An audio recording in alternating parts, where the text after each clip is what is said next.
अस्सलामुअलैकुम नाजरीन, आप देख रहे हैं सूबाई रंग न्यूज़ और इंटरटेनमेंट चैनल और मैं हूं मोमना शहबाज। सबसे पहले नजर डालते हैं आज की अहम खबरों पर।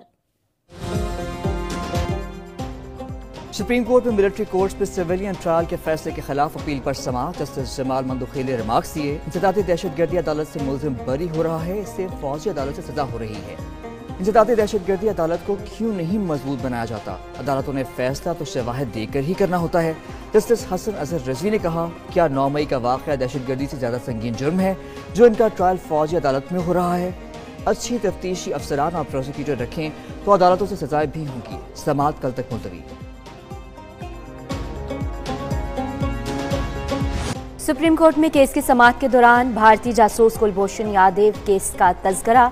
जस्टिस मोहम्मद अली मजहर ने रिमार्क्स दिए, सुप्रीम कोर्ट ने मरकजी फैसले में आर्मी एक्ट की शिक 2D को कालादम करार दिया। आर्मी एक्ट की इस शिक को कालादम करार देने से मजमूई असर क्या होगा? क्या अब कुलभूषण यादव जैसे मुल्क दुश्मन जासूस का केस मिलिट्री कोर्ट्स में चल सकता है? जस्टिस मुसर्रत हलाली ने कहा, केस मिलिट्री कोर्ट्स की वजूद का नहीं बल्कि इख्तियार समाअत का केस है। कौन सा केस मिलिट्री कोर्ट्स में चलेगा, कौन सा नहीं चलेगा, ये तफरीक कैसे की जाती है? हमारे असीरान की रिहाई 9 मई का कमीशन और उसके साथ साथ आपका 26 नवंबर का कमीशन। नेगोशिएटिंग कमेटी में हुकूमत के जो लोग हैं उन्होंने हमसे इस बात पे बिल्कुल उन्होंने कहा, जी आपकी बात दुरुस्त है और हम लोग कराएंगे। अभी वो कह रहे हैं कि जी नहीं, ये तो जेल रूल्स में है ही नहीं, मतलब अभी खुद ही उस चीज पे मुकर रहे हैं। बानी पीटीआई से मुलाकात नहीं कराई जा रही। अपोजिशन लीडर उमर अयूब की मीडिया से गुफ्तगू, हमें बताया गया कि मुलाकात करवाना जेल मैनुअल में शामिल नहीं। अपनी बात से हुकूमत मुकर रही है। मुज़ाकिरात में 3 मुतालबात हैं। 9 मई 26 नवंबर पर जुडिशल कमीशन और कारकुनान की रिहाई हमारे मुतालबात हैं।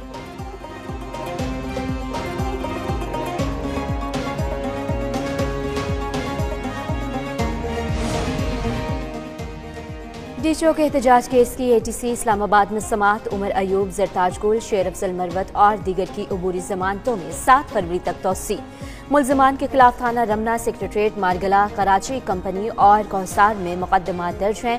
केस की समाअत ATC जज अबुल हसनात जुल्करनैन ने की।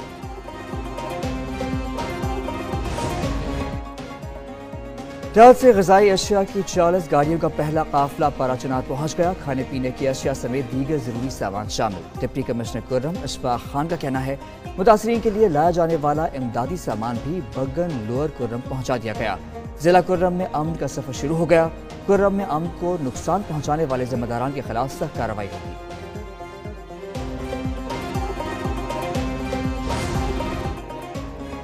किसी भी गैर कानूनी गैर मुल्की को पाकिस्तान में रहने की इजाजत नहीं दी जाएगी।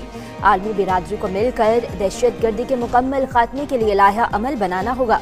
विफाकी वज़ीर दाखिला मोहसिन नकवी से अमरीकी सफ़ीर डोनाल्ड ब्रून की अलविदाई मुलाकात। बाहमी दिलचस्पी के उमूर और पाक अमरीका ताल्लुकात के हवाले से तबादला ख्याल। वज़ीर दाखिला मोहसिन नकवी ने पाक अमरीका ताल्लुकात के फ़रोग के लिए अमरीकी सफ़ीर डोनाल्ड ब्रून की खिदमात को सराहा। पाकिस्तान का शाम में इलाकाई सालमियत के लिए नुमाइंदा हुकूमत का मुतालबा। पाकिस्तान के मुस्तकिल मंदूब मुनीर अकरम का कहना है कि शाम में तर्ज हुक्मरानी अवामी राय के मुवाफिक होनी चाहिए। शाम में नई हुकूमत को अक़वाम मुत्तहिदा की हिमायत हासिल होनी चाहिए।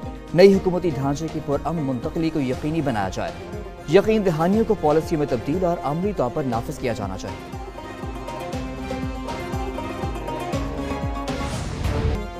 हुकूमत और IMF की आवाम को सस्ती बिजली देने पर राजी करने में नाकाम। IMF ने बिजली पर सेल्स टैक्स में कमी की दरख्वास्त मुस्तरद कर दी।